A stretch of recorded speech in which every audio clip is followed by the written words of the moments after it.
Okay, so hello everyone, and welcome back to another webinar brought to you by nQuery from Dotmatics. This month, our topic is exploring survival analysis designs for clinical trials, where we'll be giving an overview of survival analysis in the context of clinical trials, looking into some of the specific details that are required to do a power or sample size calculation. And then we'll also look at some of the unique challenges that we face when modeling this time to event endpoint. As always, I'd like to thank everyone for showing the interest by registering for this webinar, and I hope you find this session worthwhile. Just before we get started, I'll deal with a few frequently asked questions. So to start, this webinar is being recorded, and a copy of the recording and the slides will be sent to you shortly after the session is finished, hopefully within 24 hours. If you're experiencing any technical difficulties, then just let us know in the chat and we'll do our best to help out. And then finally, you can also use the chat function for any questions relating to the content, and they'll be answered either at the end if there's time, or else we'll respond by email shortly after the session is finished. Just to introduce myself, my name is Paul Murphy. I'm an nQuery research statistician here at StatSolves, and I'll be your host today. Right, so just to give you a quick overview of what I'm going to be talking about. So we'll begin just with an overview or introduction to survival analysis and the time to event endpoint. More specifically, how to conduct a power or sample size calculation when your clinical trial uses this type of endpoint. Then we'll look into some of the design choices that are required when using a survival design. We'll see some of the issues surrounding these and how they ultimately affect the information or the inputs that you require in order to calculate the power. Then we'll look at one particular issue in more detail, that of non-proportional hazards, and this will be used as a sort of springboard to demonstrate some of the methods proposed to handle this issue in nQuery. And then finally, we'll wrap up with some concluding remarks, and I'll answer any of your questions if there's time. Also, the actual files that will be used in the demonstration today, they'll be made available alongside the slides after the webinar is concluded. Throughout this webinar, I'll be demonstrating the concepts with worked examples, and these calculations will be conducted using nQuery, the complete solution for optimizing your clinical trial designs. So here at nQuery, we have many solutions for fixed-term, Bayesian, and adaptive designs from preclinical research all the way through to post-marketing. nQuery is a very well-established and widely used software. It's been around for over 25 years and has more than 50,000 users in over 100 countries, I believe. It's currently available in 4 tiers. So base being mostly fixed term designs, plus containing Bayesian designs, pro containing our adaptive designs, and then expert being used for milestone predictions. And I'll have information about how you can access a fully featured trial, so containing all of the tiers of the software at the end of the demonstration. And just also note that some of what I'll demonstrate today are features that are still in development, and they'll be shortly made available in our next update, nQuery 9.4, that'll be coming early this summer. Okay, so let's begin with some background information on survival analysis. And when I say survival analysis, I'm referring to studies where we're trying to make inferences regarding the expected time until an event occurs. So this is also commonly referred to as time to event analysis. So how long does a subject take from not having the event to having the event? And then I guess more importantly, does this time differ by treatment group? The event of interest is usually death or disease progression, which would suggest that this type of analysis will be used a lot in areas such as oncology or cardiology. If the event of interest is indeed death, then our endpoint would be overall survival, or OS. So like, what is the overall survival time in the treatment group versus the control group? And overall survival is usually considered to be the gold standard endpoint and is the one that a regulator is most likely to encourage if feasible. However, there are some practical issues that occur when you use death as your event of interest. Like, for example, it might take like a very long time for the required number of events to occur. So your trial could end up having to run for a very long time, which can make matters more like both logistically and financially demanding if the trial ends up overrunning. So instead of looking at death, the disease progression is sometimes used instead, particularly in earlier stages. So then instead of overall survival, uh, progression-free survival, or PFS, is the endpoint instead. So for example, how long does it take for a subject to progress from stage 2 to stage 3 of a particular cancer? These two events, death or disease progression, are definitely the two most common in survival analysis, but you can also look at time to a disease occurrence or recurrence, or time to some form of a symptom expression. Just as a quick side note, on the issue of recurrence, there are methods that can handle multiple events like the Anderson-Gill model, but today we're just going to be looking at the time to the first event. So like, I guess you could say that recurrence is probably more likely to be looked at for chronic and less serious conditions than what you'd see in a typical oncology trial. Taking a step back and looking at the bigger picture, why the focus on survival analysis? Well, it's one of the most commonly used set of tools in statistical trials, particularly in the area of oncology, where in fact it is the most commonly used framework. Some reasons for why it's particularly suited to oncology is because here death rates can tend to be quite high, obviously depending on the type and the stage of cancer. And then in the case of using progression-free survival, cancers also have pretty well defined and known stages of disease progression. However, one point that I will make is that not all oncology trials will use a survival analysis. And in particular, some early stage trials often use objective response rate or overall response rate, ORR, which are they're more like comparing proportions. And this is mostly to keep the trial shorter, in particular in phase 2, where you might expect to see a lot of failures due to futility. But today will be the focus will be on the uniqueness of sample size and power calculations for a time to event analysis. Because as we'll see, there are some additional challenges that you wouldn't face by just comparing endpoints like means or proportions. And then I'll be illustrating this using worked examples, including log rank tests, weighted linear rank tests like Fleming-Harrington and modestly weighted, and combination tests like max combo.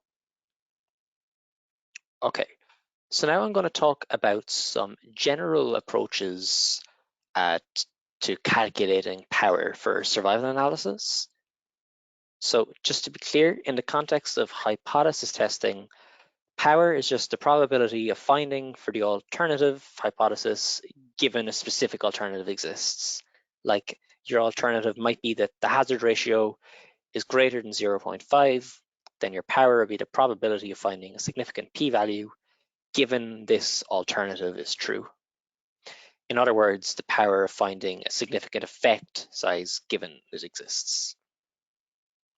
And then this power is going to be related to several choices that you have to make. For example, what design are you using? So today we're going to focus exclusively on the most common situation, which is the two-arm parallel design. But there are other options like one-arm designs, paired analyses or more complex multi-arm designs. Next, we must consider the statistical methods.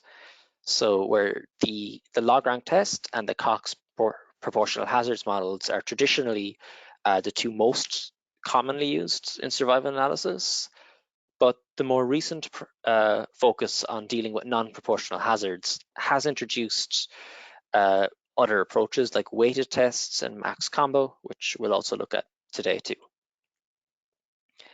And then this method is almost always going to influence the endpoint that you're going to use. Broadly speaking, we have two categories: hazard ratio type endpoints and comparing survival times. Here, hazard ratios are still the most commonly used. Then we also need to decide how to model the survival distribution itself. Like, how do we describe the Kaplan-Meier survival curve? The most common choice would be to use just a constant, an exponential model with like a constant hazard rate. But some more flexible options like Weibull or piecewise exponential are also available.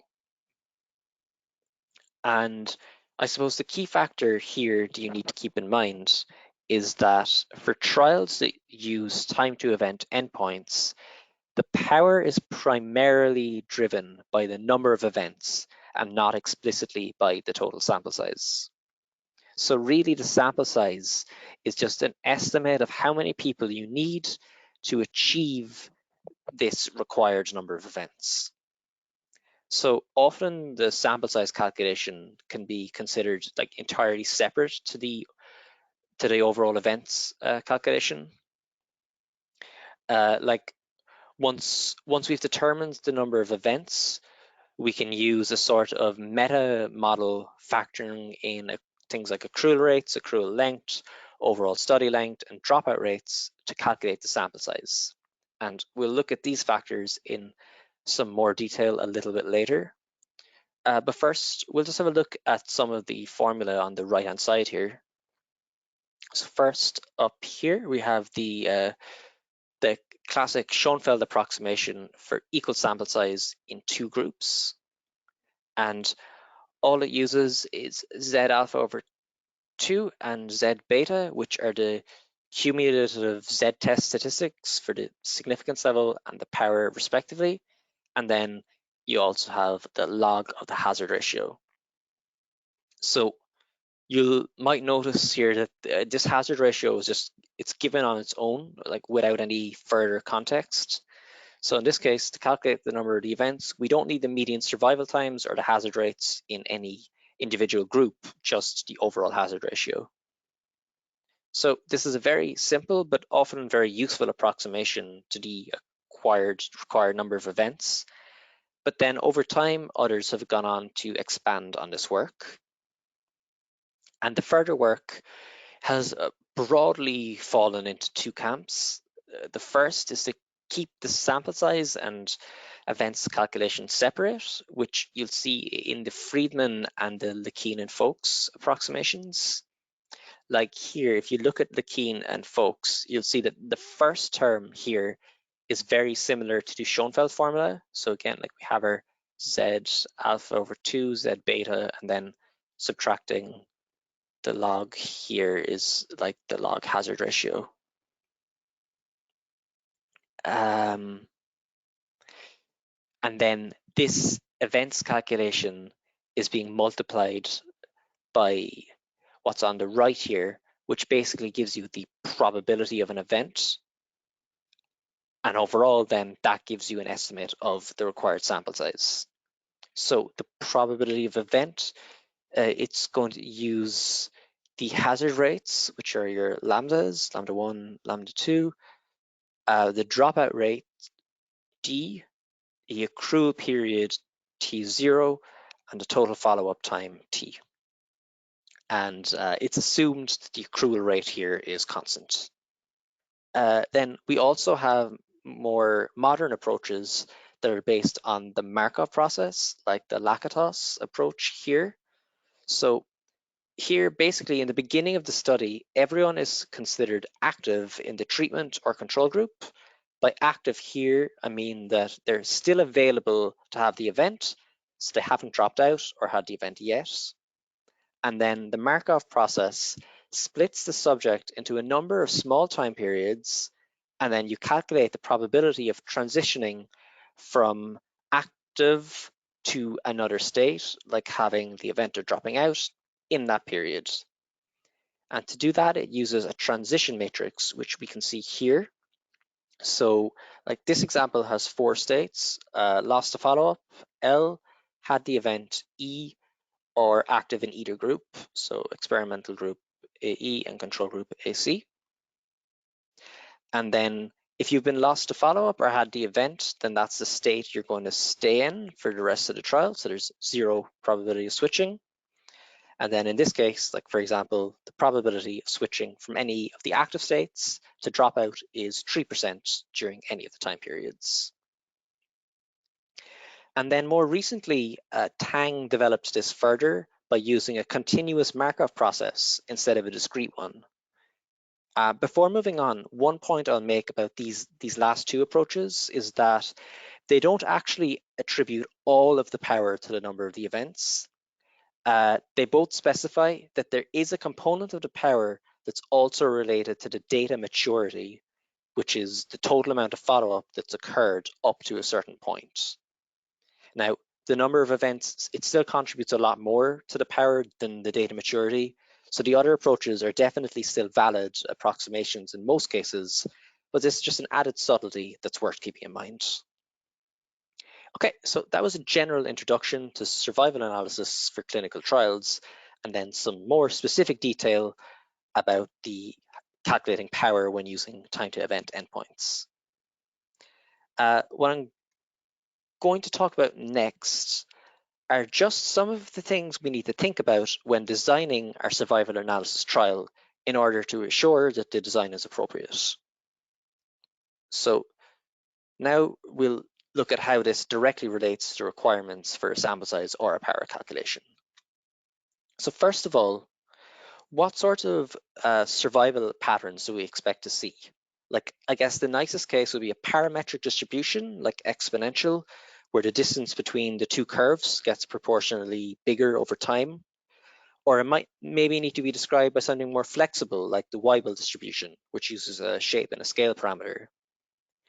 It's also very possible that the hazard rates aren't even constant over time, in which case you might want to use a piecewise distribution.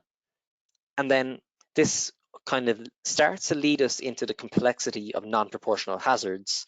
And a common example of this would be a delayed effect, where the hazard rates in the 2 groups are very similar in the beginning of the trial because the treatment doesn't begin to show effect until after a certain period of time. There are some other complexities then that we're not going to go into detail with today, like time varying covariates, where we consider the effect of other covariates in the survival distribution. Obviously, you're going to need to think about like your core study design. So again, like how many groups are you comparing? What endpoint are you using? Like I said in the last slide, overall survival is often going to be considered the gold standard, but progression-free survival might be more realistic or practical sometimes. However, some studies would even use a combination of both. Like there have been recent proposals for accelerated approval, where they recommend using progression-free survival as the accelerated approval endpoint. So in the case of rare diseases, some level of approval can be achieved faster, while overall survival will still be like the overall endpoint when the trial is fully complete. Okay, next we need to consider like which test statistic we're going to use. So hazard ratios are by far the most common. I guess if you want to look for reasons not to use hazard ratios, you could argue that they're not always easy to interpret or explain and communicate. Instead, you might want to consider survival proportion endpoints like restricted mean survival time or RMST. Then this decision is very much tied to the statistical test. Like if you use the log rank test, you're going to be dealing with hazard ratios, etc. I also have adaptive designs listed here, and this in itself is a very broad area with a whole host of unique challenges, like the timing of the interim analyses and dealing with the bias in the sample size re-estimation. I won't go into detail here, but feel free to reach out if you want some more information. We've had lots of webinars on this in the past, and I'm sure we will in the future as well. Another thing to consider for survival studies is how you're going to handle the recruitment. Like, how long do you want the accrual period to last, and what sort of accrual pattern are you expecting?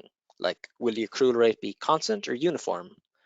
Or, as is often the case, is it going to increase or speed up as we get closer to the end of the trial?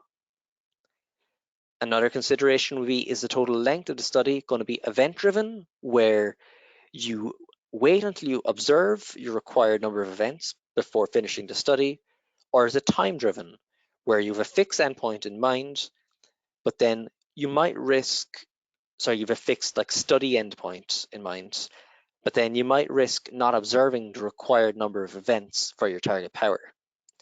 This is like if the event rate isn't as high as you expected, maybe. Alternatively, maybe we'll have administrative censoring for our follow-up. So as opposed to waiting for an event to occur, we could choose to only follow each subject for a fixed period of time and then censor them if they don't have the event within that time period. An advantage of this would be that each subject is then followed for the same amount of time, and you know beforehand when your study is going to conclude. However, because of this, you might need a larger sample size to be assured that you achieve the required number of events here, particularly if the fixed follow-up time is not very long. And then finally, again, there's some other issues, like how do we model the dropout? Again, so it's very important in survival studies because dropout is something that will affect the number of subjects available to have the event. In addition to dropout, sometimes drop-in or treatment switching is built into some trial protocols. Like if it's a particularly serious disease, it might be mandated that if a patient experiences disease progression during the trial, then they would automatically switch into the experimental arm. And then finally, considerations like cure fractions and competing risks are just more factors that complicate things by making another reason why an individual might be unavailable to have the event of interest. So keeping this in mind, from a practical point of view, what inputs are required to do an actual power calculation? Now, I basically covered all of this in the previous slides, and I'm anxious to get onto the demonstration, so I won't repeat myself here, but basically we have three categories to consider. Again, the survival distribution, the accrual and follow-up process, and then other processes that might compete with the event of interest. So we'll see most of these in our examples, so I'm just going to move on because I think that was a lot of background. So, okay, this example comes from a real-life trial using everolimus for the treatment of advanced pancreatic neuroendocrine tumors. The actual justification for the sample size is quoted here on the left-hand side, and I've just summarized it in a table here on the right-hand side. So getting into it, the first paragraph describes the events calculation, gives the significance level, the power, and the hazard ratio. We're also given the median progression-free survival times in the placebo and the treatment group. So it's PFS is the endpoint here, not overall survival. And then these medians are just used to calculate the hazard ratio for the events calculation. Then the second paragraph here describes the accrual and follow-up patterns, which are used to calculate the sample size from the required number of events. So it's uniform accrual of 23 patients per month. The accrual period is 74 weeks. Minimum follow-up period is 39 weeks. So the total study time will be 74 plus 39, 113 weeks. And from this, they determined that 352 patients were required to achieve 282 events in this time frame. One important thing to note is that the median survival times are given in months and the accrual and follow-up are given in weeks. So these must all be converted to the same time unit before being used as inputs in the power calculation. It doesn't matter if it's all in months or all in weeks, but you just need to be consistent. And then finally, they didn't model dropout explicitly as a competing process. Instead, they just estimated that there was a total of 10% lost follow-up, and they used this to adjust the sample size up to 392 in kind of a post hoc manner.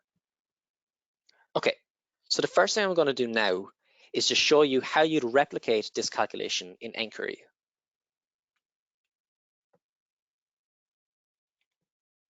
So for any of you who aren't familiar with the software, this is the nQuery home screen. To open a table, you'd just click the new button here or file new, and then select your table either by searching or using the tag buttons. I've already opened all the tables we're going to use today. And then all of the nQuery procedures follow this spreadsheet-like input-output format. So each row corresponds to a parameter where you can enter a value. The rows in yellow are ones that can be solved for. So in this case, power and sample size. And then gray means read-only. So here, the number of events is a read-only output. And then each column represents a different individual calculation. So here, if I fill in from significance level down as far as hazard ratio, and then enter one of the power or sample size per group, then nQuery will calculate the other. Each table also has a home card, which it just gives a description of the method that will be used and some references. And then every individual row has its own help cards, giving suggested values and acceptable entries. Okay, so let's start by just replicating the original trial here. So we wanted a 2.5% one-sided significance level, so 0.025 one-sided. Next, we need the length of the accrual period. If you recall, it was 74 weeks, but I'm going to use months as my timescale just to be consistent with the exponential parameters. So let's make life a little bit easier ourselves and assume that a month is exactly 4 weeks. Then 74 divided by 4, just using my pocket calculator here, gives 18.5 months. If you remember, the minimum follow-up was 39 weeks. So divide by 4, that's the minimum follow-up is 9.75 months. But the requirement here is maximum follow-up. This is essentially the maximum time for the entire trial. So it would be like following someone recruited at the very beginning and staying in the trial until the very end. So they're in the trial for the entire accrual period, 18.5 months, plus the minimum follow-up time after the accrual period is ended, so plus 9.75 months, which gives 28.25 months. Now, next we need the exponential parameters for the survival function. You'll notice that, so when I clicked on one of the rows here, it opened up this side table is what we call it. And this can be used to help calculate the exponential parameters. So the paper specified median survival times of 9 and 6 months in the treatment and control group respectively. So I'm going to enter median survival of 9 months in group 1 and 6 months in group 2. And then you can see it automatically calculates the exponential parameters and the hazard ratio of 2/3. Just note that the reason why this table doesn't directly allow you to enter the median survival times is because it's based on the Lekeen and Folks approach that we saw in one of the earlier slides. And if you recall, the sample size formula explicitly used the lambdas here, or like the exponential parameters. Just note too that this side table is also available as a standalone conversion tool that you can access under just assistance and survival parameter converter. Okay, so now we just need to click transfer to send the values back to the main table. And then if we enter our required power, which was 92.6%, nQuery will calculate the sample size per group. So we get 176 per group, and that's 352 in total. And also agreeing with the paper was 282 events, which is what we expected.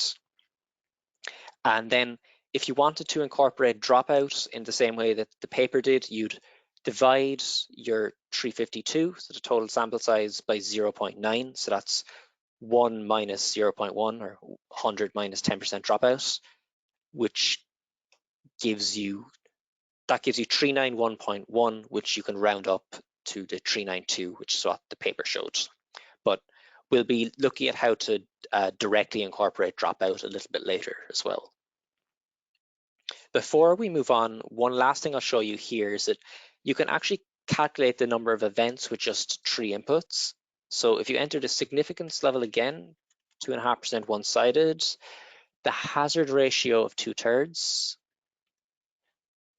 and the power of 92.6%, you'll see that that's enough information to just calculate the number of events of 282. This is because the first part of the Leakine and Folks approach is just the Schoenfeld approximation, which, if you recall, it just used the hazard ratio Z alpha and Z beta. So then the rest of the information in the table went into the meta model, which calculated the probability of an event, which in turn calculated the sample size. Okay, so this was like your classic Cox or log rank type analysis. You'll notice that I'm using these terms pretty much interchangeably, and if the Cox proportional hazard model is just using a binary covariate for the treatment effect, then they are essentially the same. What I'm going to do next is show you how some other approaches you can take to do the same calculation in nQuery, and how they all give pretty similar outputs in this scenario. So this table here allows you to run the same calculation by simulation. So the main point of difference in this table is that we input piecewise accrual rates, piecewise hazard rates, and piecewise dropout. So let's start the same way with 2.5% one-sided. And now we're going to describe the process in 2 periods. And after we enter 2, a mandatory side table opens up. So we want to look at what happens at the end of the accrual period, which is at time 18.5 months, and the end of the trial itself, which is at 28.25 months. 100% of the accrual occurred between 0 and 18.5 months, so it was constant accrual during the entire accrual period, and then no more accrual happened for the rest of the trial. Now we need the exponential hazard rates again, so I'm just going to copy them from the last example. So here, and I'll paste them into the side table and just fill right to put them in the next period as well. So from the exponential hazard rates, the expected percentage surviving up to that time is automatically calculated. And we said that there's still no dropout, so enter 0. Now, let's go back to the main table and say we'll have 1,000 simulations, and we'll input just a seed for reproducibility. And the sample size is 176 per group. So here we get 93.5% power, which it's pretty, yeah, it's very close to the analytic solution, but just a little bit higher. If we increased the number of simulations, say like to 100,000,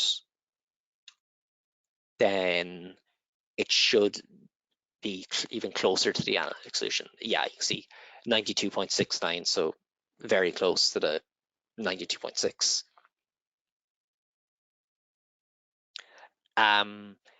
if you wanted to incorporate, say, like non-uniform or piecewise accrual, then we can also do it in this table. What we'd have to do is increase the number of periods we're looking at. So say we'll increase it to 3, and we're going to look at a time before the accrual ends. So say at 6 months. So now we're examining 6 months. So we're kind of the interim kind of time, the end of the accrual period, 18.5 months. And again, the end of the trial, 28.25. And now let's say that accrual was very slow during the first 6 months.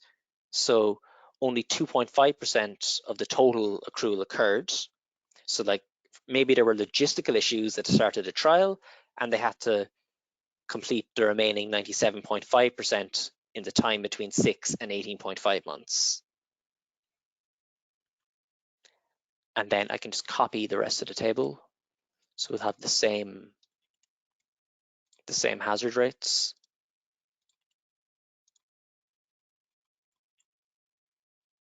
Keep that as constant and keep the dropout at 0. We'll fill in the rest of the main table in the same way, just a smaller number of simulations, 1,000 simulations, put a seed again, and the same sample size.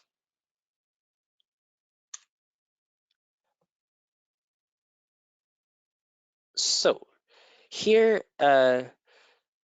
we see a slight drop in power, but by less than 1%. So this indicates that the delay in the accrual and like the subsequent piecewise pattern didn't have as much of an impact on the overall number of events and the power than maybe what we might have expected. So that would be, in this case, that would be reassuring. And it's this kind of a sensitivity analysis that can really, you can conduct this and it'll help you see what happens if the actual trial deviates from the pre-trial assumptions. There's many other ways that you can run similar calculations to this in nQuery, including like the Friedman approximation we have. We also have the Lakatos approach, which incorporates things like drop-in and non-compliance. We'll be coming back to this specific table soon to see what happens when the hazard rates are no longer uniform. But first, there's just one more table that I want to show you relating to this example.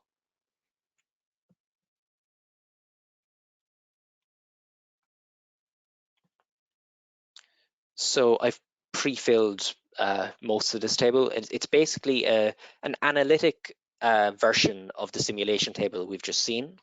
So you have the same mandatory piecewise side table, and I've replicated the calculation from column 1. I've replicated the previous simulated calculation in column 1 here. But this table is a new addition that's coming in nQuery 9.4, and what it gives you is the ability to switch between event-driven follow-up and fixed follow-up.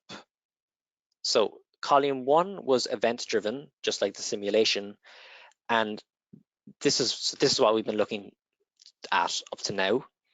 And you see that the power is almost the exact same as the simulated power. So event-driven here, meaning that each subject is followed until they either have the event or drop out, or we reach the end of the study, in which case this would have been 28.25 months into the total time. But in the next column, we're going to look at what happens if we have fixed follow-up. So for example, what would happen if, say, we follow each subject only for up to 5 months, and then by then, if they haven't had the event, they're administratively censored. Well, practically, this might be easier to administer, but we can see that the power drops quite significantly. This is because you're giving less people are going to have the event. So in order to achieve 92% power, this time you're going to need a larger sample size. If you increase the follow-up time, the power does start to increase again. So at 7 months, it's up to 75%. At 10 months, it's up to 84%. And if you set it to the total time, 28.25, the two powers will converge. But here, just one note that might be a little bit confusing. If we reach the end of the study time before a subject has like their stated fixed follow-up time, it's still like the total study time is still what takes precedence. So no more follow-up here is going to take place after 28.25 months, regardless of the fixed follow-up time. Okay, so this was demonstrating what you can do in a pretty straightforward scenario. But now we're going to look at one of the biggest issues you're likely to encounter while conducting a survival analysis, and that's the issue of non-proportional hazards. So this is a problem that has gathered a lot of increased interest in recent years. The Cox proportional hazard ratio and associated log-rank tests are by far the most, Cox proportional hazards model and log-rank tests, they're both by far the most common ways of analyzing time to event data, but as it's implied, they both assume that the hazard ratio, or the ratio of the instantaneous hazards at any given time, is constant across time. In other words, the distance between the two survival curves should get larger at a proportional rate over time. Now, well, what's the problem if this assumption isn't met? First of all, you're going to experience a significant power reduction. So the sample size requirement is going to increase a lot if you use a method that assumes proportional hazards, but your data exhibits non-proportional hazards. For many people, that's off-putting enough and enough of an issue to begin with. But then there's also the kind of an underlying problem with the whole premise. Like, if you use the log rank test, but you have non-proportional hazards, the test statistic is it's still legitimate in a statistical sense. But if the hazard ratio isn't constant, then what you're really using is kind of average hazard ratio, and that might not have a meaningful interpretation clinically. So if you do expect to find non-proportional hazards, it's definitely best practice to use a methodology that directly attempts to address this. Now, unfortunately, there are many different types of non-proportional hazards that you can encounter, and they're a pretty common occurrence in areas such as oncology and in particular in immunotherapy. You can see some examples of different types of non-proportional hazards here on the right. So like there's the delayed effect, where the ratio is equal to 1 in the beginning, and then the curves separate over time. This can often occur in immunotherapy trials, or any trial really where the drug takes some time to become effective. So instead of an instantaneous effect, the drug might take, say, like 3 months to become effective due to the body's immune response taking time to catch up. And then after this time, we start seeing proportional hazards.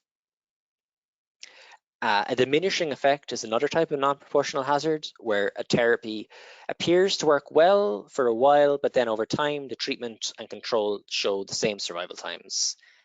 And then you can have like more complicated types of non-proportional hazards like crossing, where the treatment that looked more promising in the beginning ended up looking worse than the other treatment by the end of the trial. In all of these cases, you could have just used the average hazard ratio and log rank tests, but if you did, you really wouldn't be capturing the true profile of the treatment effect. So like depending on how kind you want to be, you'd either be oversimplifying things or just getting it plain wrong, I guess. So this raises a new question, a new kind of point of uncertainty, and that's how do we model non-proportional hazards?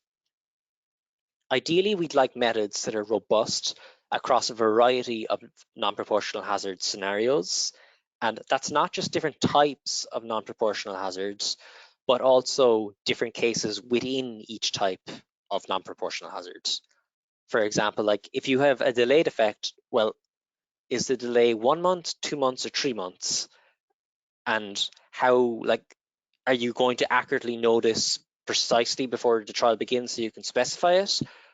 Probably not. There are various ways of addressing non-proportional hazards, and we'll see those in the next slides. But This has become such a prevalent issue in industry that a cross-farmer working group was set up, and they published guidance on non-proportional hazards in 2021, I believe. One of the methods that they advocate for is a modified maximum combination method approach, which is what I'll talk about a little bit more in the next slide. But first, let's just look at various options that you could consider when dealing with non-proportional hazards. So the most simple case would be to just use the log rank test or the Cox regression model with an average hazard ratio. But I think we've established already that this isn't the best approach. So you'll have a lower power, and while the average hazard ratio is still a valid endpoint, it might not be particularly meaningful. Weighted tests or linear rank tests can be used to assign greater importance to events that occur at certain times in your study.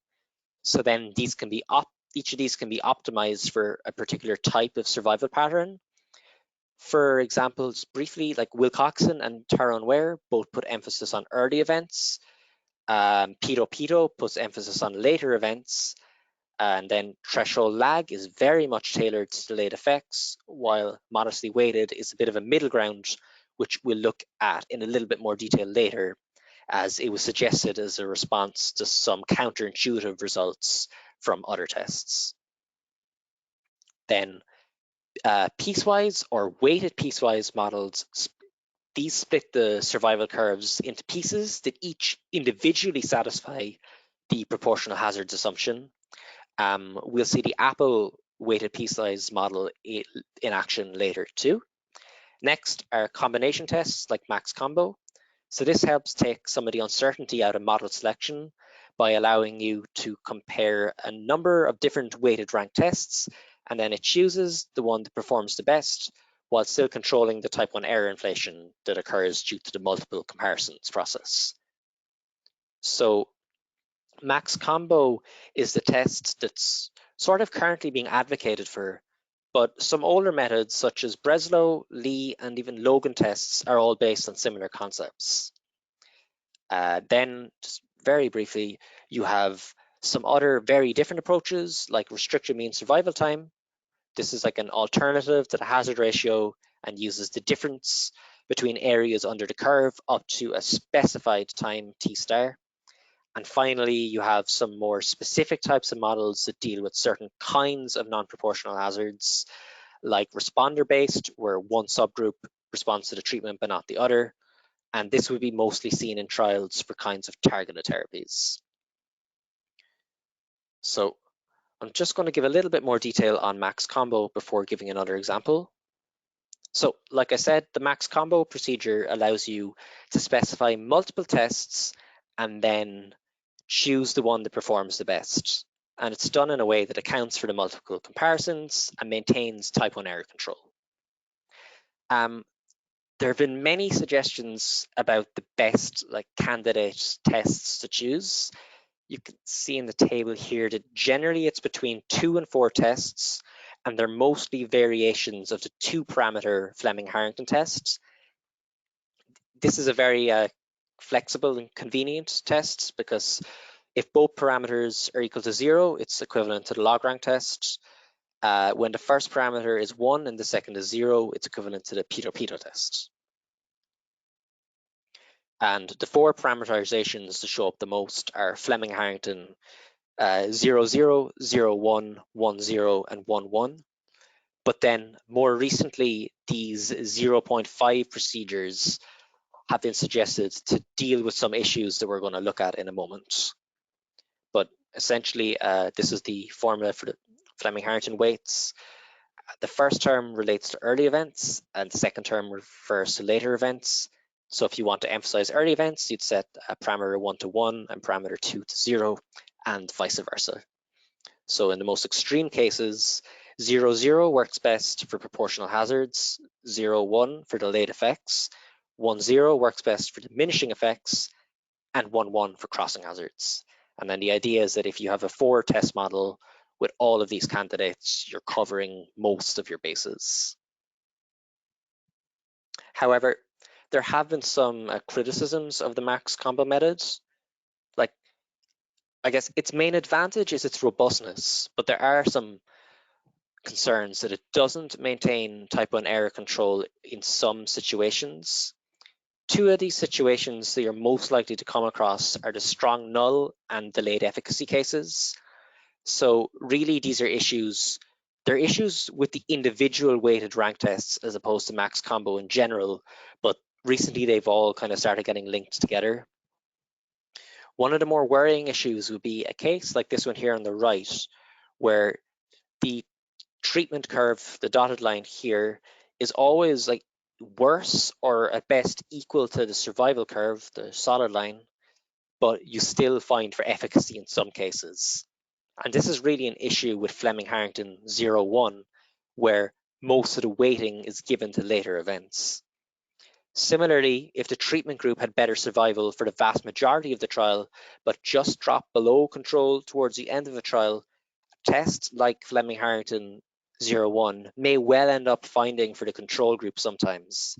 And then again, this is because of the zero weight, early events weren't taken into consideration as much as they should have been, and later events were in turn being overstated.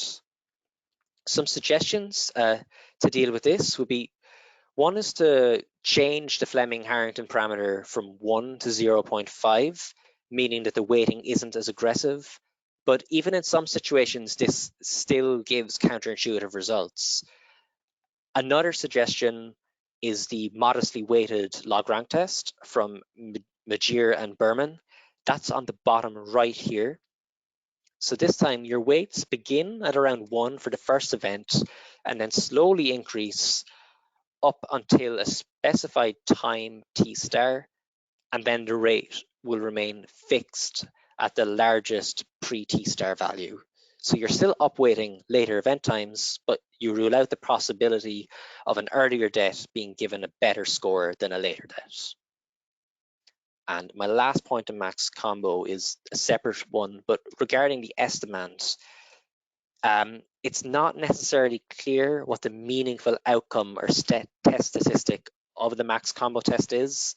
Like, we're sort of getting a weighted average hazard ratio, which is kind of confusing and hard to kind of put meaning on. So a suggestion here is to still go ahead and use max combo for your statistical analysis and power calculation, but then use something a little bit more intuitive, like the difference in restrictive mean survival time, to communicate the results. Okay, so I've taken the same example as before here, but now what we're going to do is introduce a non-proportional hazards issue. So what we're going to do is say that, what if no treatment effect was observed for the first 6 months, and then after 6 months, the hazard ratio was just 2/3 as before? So in other words, this would be a delayed effect. We're going to look at modeling this with log rank again, then a weighted piecewise linear rank test, and then finally with max combo. So if we go back to the simulation table, first we're going to say that we ignore the fact that there's a delayed effect and just use a log rank test. So again, it'll be the same significance level, and we will need 3 periods to describe the hazard ratio and accrual pattern. And just for our simulation parameters, we'll go with say 10,000 simulations and 1, 2, 3, 4 seeds. And again, it's 176 subjects per group. Okay, so in the side table now, the periods we're interested in capturing this time are at 6 months when the treatment starts, when the treatment effect starts, 18.5 months when the accrual period ends, and 28.25 months, which is the end of the trial. I've already calculated the accrual percentages that correspond to uniform accrual. So at 6 months, it's 6 over 18.5, which is about 32.4%. So then the remainder of the accrual takes place between 6 and 18.5 months, that's 67.6%, and then no more until the end. So let's just start by copying over the hazard rates again from an old example and fill it right again.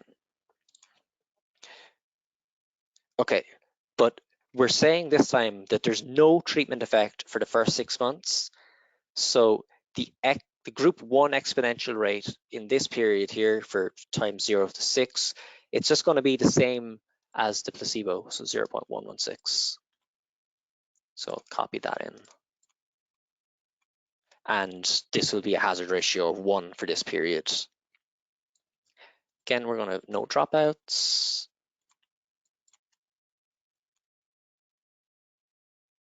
And we see that the hazard ratio has plummeted to just over 27%. Really, this isn't surprising because like 6 months into the subject, 50% of the participants have already been lost before the drug shows any effect. So this is potential information that these people could have given us has effectively just been wasted. Just going to lower the number of simulations here so that we can do a quick plot and see what sample size we'd need for 90% power. It'll just take a few moments. Okay, and we can see that, yeah, so for 90% power, we need around 1,000 in a group. So this definitely suggests that the log rank test isn't the most appropriate choice in this case.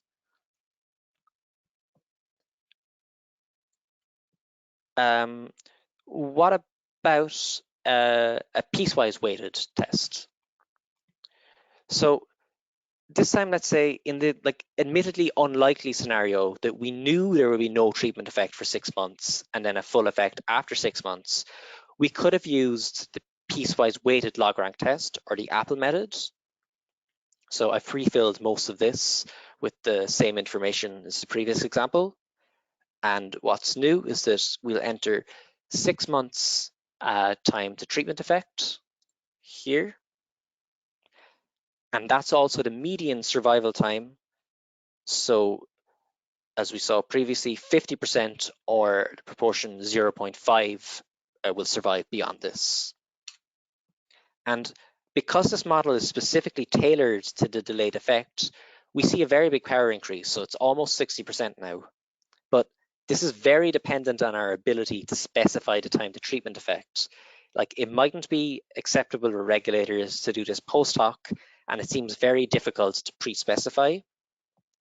But there is an extension to this Apple method, a generalized piecewise model, or Apple Plus, that allows you to set an upper and lower bound for the time to treatment effect. And you can see this table is also in nQuery. So it looks very similar to the Apple table, but now what we can do is set upper and lower bounds to the treatment effect to express kind of a degree of uncertainty in our estimate. So all of the parameters are the same, except for the baseline hazards is what we're going to copy from the previous example. So lambda 2 in the last example was 0.11552. So that's the placebo exponential parameter. And now we're going to say, let's say that instead of specifying that the treatment takes effect at 6 months, let's say it's equally likely to occur between 3 and 9 months. And we see about a 5% drop in power from the original Apple method, but we are accounting for a lot more uncertainty in this case. Obviously, if the bounds were wider, meaning we're less certain about the estimate, the power is lower.